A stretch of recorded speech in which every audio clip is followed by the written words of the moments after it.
Cancer Healer Center, a new beginning.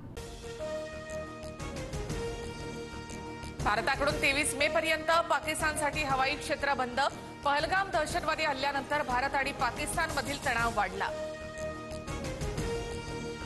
Bharat सरकारकडून पाकिस्तानी नागरिकांना दिलासा। पुढील आदेशापर्यंत पाकिस्तानी नागरिक अटारी बॉर्डरवरून पाकिस्तानात जाऊ शकतात। एनआयचे डीजी सदानंद दातेंकडून बैसरन रॅलीमध्ये 3 तास पाहणी। प्रत्यक्षदर्शींना घेऊन एनआय पथकाकडून बैसरन रॅलीमध्ये आढावा।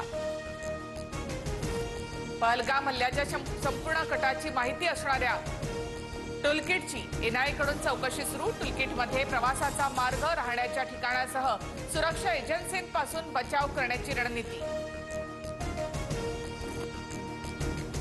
पाकिस्तानला लेबनॉनप्रमाणे पेजर हल्ल्याची भीती। भारत डिजिटल हल्ला करू शकतो। दिवसातून एकदा मोबाईल फोन बंद करा। पाकिस्तानी विश्लेषक जावेद चौधरी यांचा पाक नागरिकांना इशारा।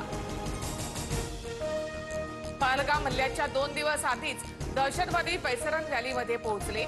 एनआय तपासामध्ये माहिती समोर। 180 पेक्षा जास्त स्थानिकांची एनआयकडून चौकशी सुरू।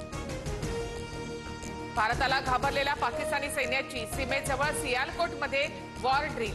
पाकिस्तानकडून व्हिडिओ ट्विट करत पोकळ धमकी। अमेरिकेचे परराष्ट्र मंत्री मार्क रुबियो आणि एस जयशंकर यांची फोनवर चर्चा। दहशतवादी कारवाई विरोधात अमेरिका भारतासोबत, रुबियो यांचं आश्वासन। पहलगाम हल्ल्याचं सत्य समोर आणण्यासाठी पाकिस्ताननं तपासात सहकार्य करण्याची गरज। अमेरिकेचे परराष्ट्र मंत्री मार्क रुबियो आणि पाकिस्तानचे पंतप्रधान शहबाज शरीफ यांच्यामध्ये चर्चा झाल्याची माहिती। पश्चिम विदर्भातील काही शहरांमध्ये पुन्हा उष्ण लाटांची स्थिती। काल अकोल्याचा पारा पुन्हा 45 अंशांवर तर अमरावती शहराचं तापमान 44 अंशांवर।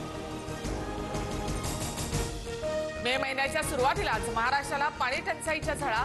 नागपूर जिल्ह्यामध्ये 15 तर जळगाव जिल्ह्यामध्ये 8 टँकरच्या माध्यमातून पाणी पुरवठा सुरू।